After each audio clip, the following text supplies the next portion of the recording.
독일의 젊은 도예가 28세 한스 밀러는 베를린 동양미술관을 방문한다. 바우하우스에서 현대적 도자기 디자인을 공부하던 그는 기능적이고 간결한 형태의 도자기만이 진정한 예술이라고 믿고 있었다. 하지만 그날 그의 인생을 바꿀 만남이 기다리고 있었는데 그것은 바로 전시실 한켠에 홀로 놓인 조선 백자 다랑아리. 순백의 바탕에 은은하게 흐르는 곡선, 완벽하지 않은 듯 하면서도 완벽해 보이는 형태.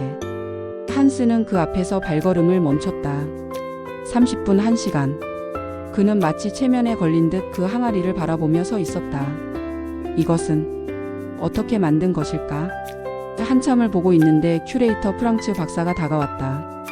조선시대 18세기 작품입니다. 한국의 도공들이 만든 다랑아리라고 불리죠. 라고 설명했다. 조선? 한국? 한스의 눈이 반짝였다. 이런 완벽한 불완전함은 어떻게 가능한 거죠? 프랑츠 박사는 미소 지었다. 조선의 도공들은 기교를 부리지 않습니다. 다만 자연스러움을 추구하죠. 그들은 흙과 불의 대화를 통해 도자기를 빚어냅니다. 그날 밤 한스는 잠들 수 없었다. 머릿속에는 온통 그 백자 항아리만 떠올랐다. 그는 결심했다. 조선으로 가겠다고. 다음 날 한스는 스승인 발터 그로피우스를 찾아갔다.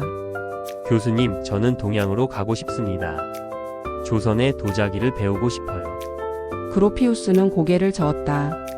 한스, 우리는 미래를 만들고 있네. 과거의 유물에 매달릴 시간이 없어.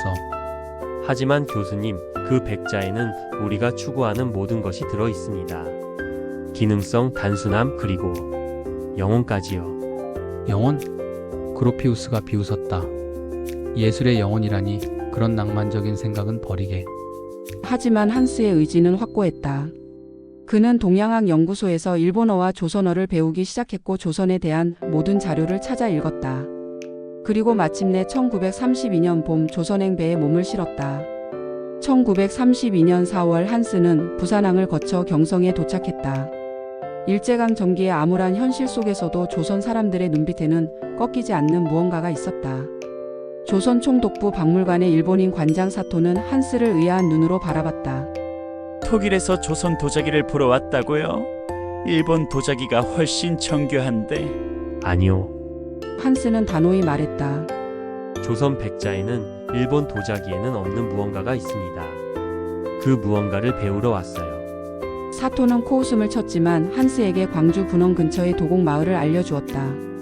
경기도 광주 조선 왕실 도자기를 만들던 분원 터 근처. 한스는 작은 마을에서 여전히 전통 방식으로 도자기를 굽는 도공을 찾아다녔다. 마을 끝자락 연기가 피어오르는 작은 가마 앞에서 한스는 그를 만났다. 김석주 조선 분원의 마지막 도공 중 한 명이었다. 외국인이 여기는 어쩐 일로? 한스는 서툰 조선말로 자신의 뜻을 전했다. 저 조선 사기 배우고 싶습니다. 김석주는 의아해했다. 일본 사람도 아니고 왜 조선 사기를? 한스는 품에서 베를린 박물관에서 구입한 조선 백자 사진을 꺼냈다. 김석주의 눈이 커졌다. 이것은 우리 할아버지가 만드신 것과 똑같군요. 그 순간 두 사람 사이에 무언의 공감대가 형성되었다. 김석주는 처음엔 거절했다. 일제강 전기 외국인에게 조선의 기술을 가르친다는 것은 위험한 일이었다. 하지만 한스의 간절함은 진짜였다. 매일 아침 일찍 가마 앞에 나타나는 한스. 말이 통하지 않아도 몸짓으로 눈빛으로 가르침을 구했다.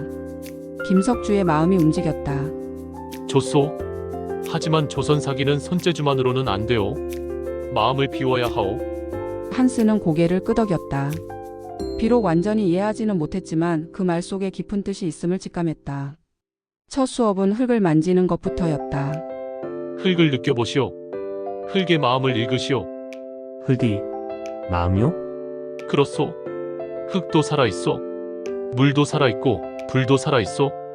사기는 이들이 만나 이루어지는 하나의 생명이요.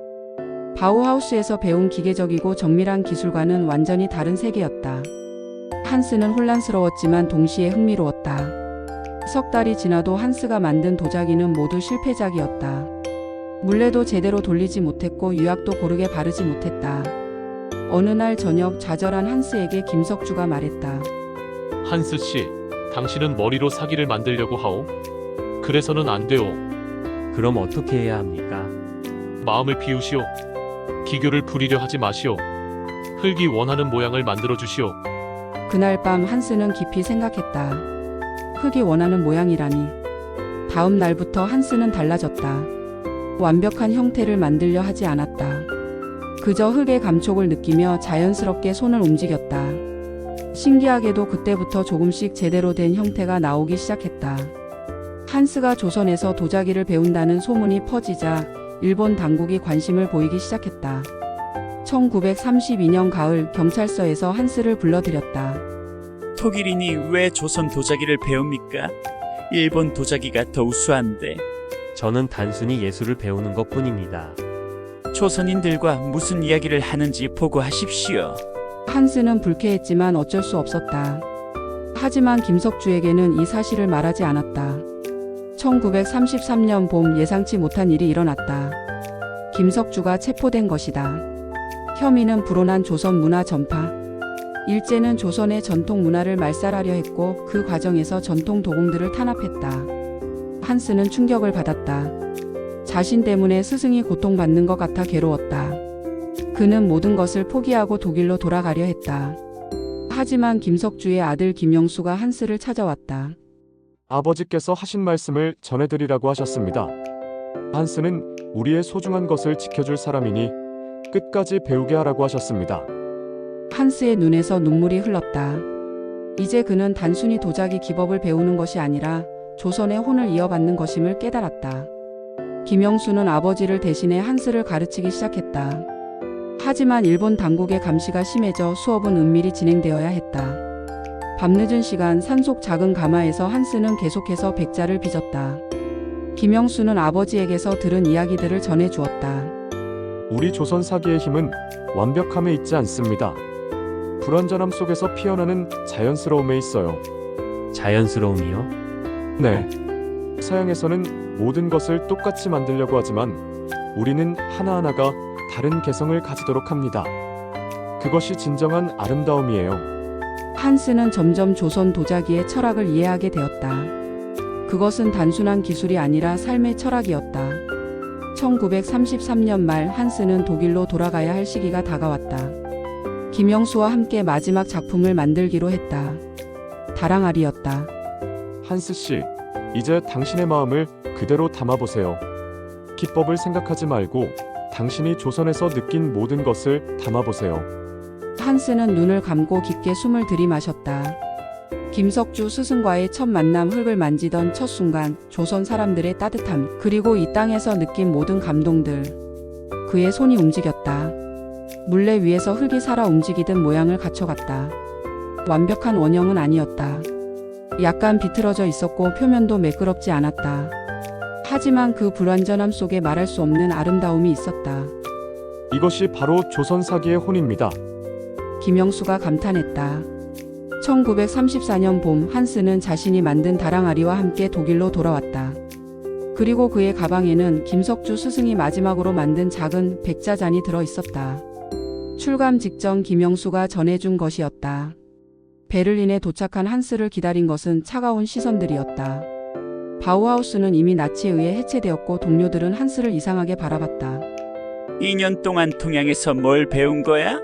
한스는 자신이 만든 다랑아리를 보여주었다. 동료들은 코웃음을 쳤다. 이게 뭐야? 찌그러진 항아리잖아. 우리가 추구하는 정밀함과는 정반대네. 하지만 한스는 흔들리지 않았다. 그는 알고 있었다. 이 불완전한 항아리 속에 얼마나 깊은 아름다움이 담겨 있는지를. 한스는 베를린 외곽에 작은 도자기 공방을 차렸다. 그리고 조선에서 배운 기법으로 도자기를 만들기 시작했다. 처음에는 아무도 관심을 보이지 않았다. 하지만 시간이 지나면서 상황이 변했다. 한스의 도자기를 본 일부 예술가들이 그 독특함의 매력을 느끼기 시작한 것이다. 특히 화가 파울 클레가 한스의 공방을 방문했을 때였다. 이 항아리에는 무언가 다른 것이 있군요. 마치 살아있는 것 같아요. 조선의 도공들은 말했습니다.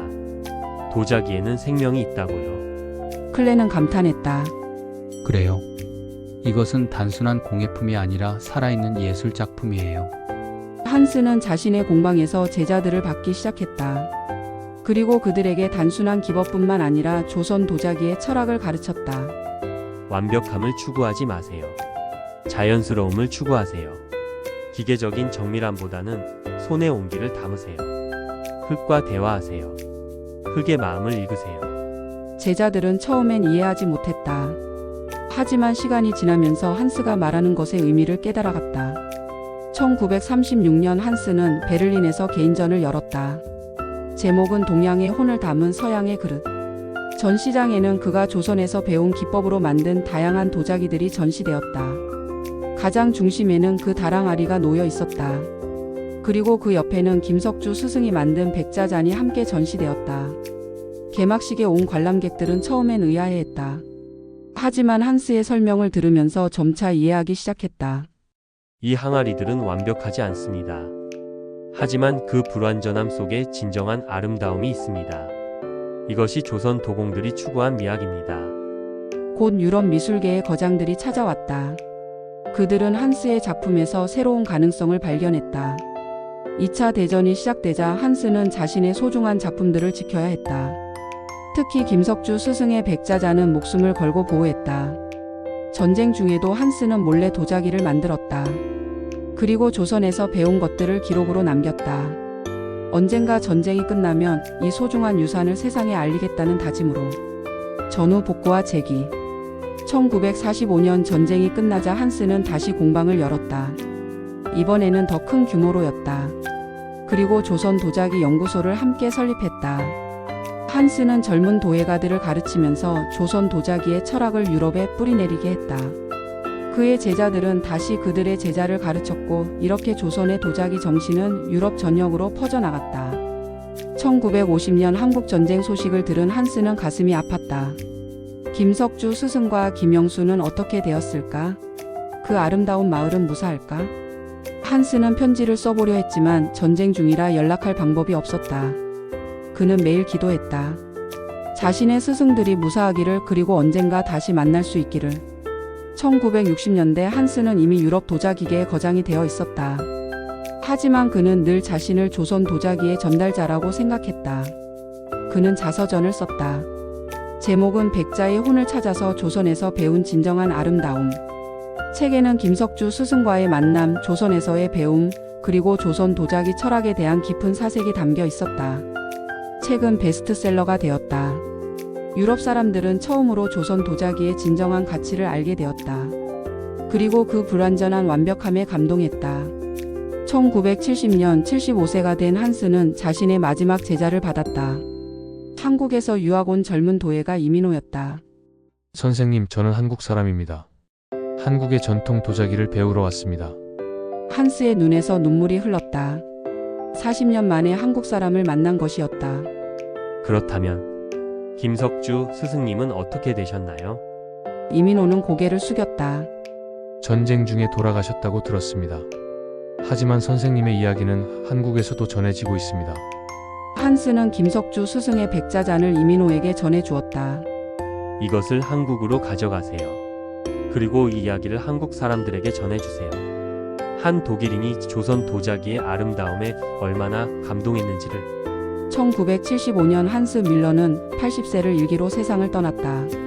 하지만 그의 공방에는 여전히 조선식 가마가 타오르고 있었고 제자들은 그가 가르쳐준 조선 도자기 철학을 이어가고 있었다. 그의 장례식에는 유럽 각국에서 도예가들이 찾아왔다. 그들 모두 한스를 통해 조선 도자기의 아름다움을 배운 사람들이었다. 관에는 그가 조선에서 만든 첫 번째 다랑아리가 함께 놓였다. 불완전하지만 완벽한 그 아름다운 항아리와 함께 한스는 영원한 잠에 들었다. 현재 베를린에는 한스 밀러 도자기 박물관이 있다. 그곳에는 그가 조선에서 배운 것들, 그가 만든 작품들, 그리고 김석주 스승의 백자잔이 전시되어 있다. 매년 수많은 관람객들이 찾아와 조선 도자기의 아름다움에 감탄한다. 그리고 그들은 깨닫는다. 진정한 아름다움은 완벽함에 있는 것이 아니라 자연스러움에 있다는 것을. 한스 밀러의 이야기는 오늘도 계속되고 있다. 조선 도자기의 혼을 품은 유럽의 도예가들을 통해 그 아름다운 정신은 세계로 퍼져나가고 있다. 그리고 언젠가 하늘에서 김석주 스승과 한스 밀러가 다시 만나 이런 대화를 나눌지도 모른다. 한스, 잘 전해주었소. 스승님, 조선 사기의 혼을 세상에 알릴 수 있어서 행복했습니다. 두 사람의 우정은 국경과 시간을 초월하여 아름다운 도자기 속에 영원히 살아 숨쉬고 있다.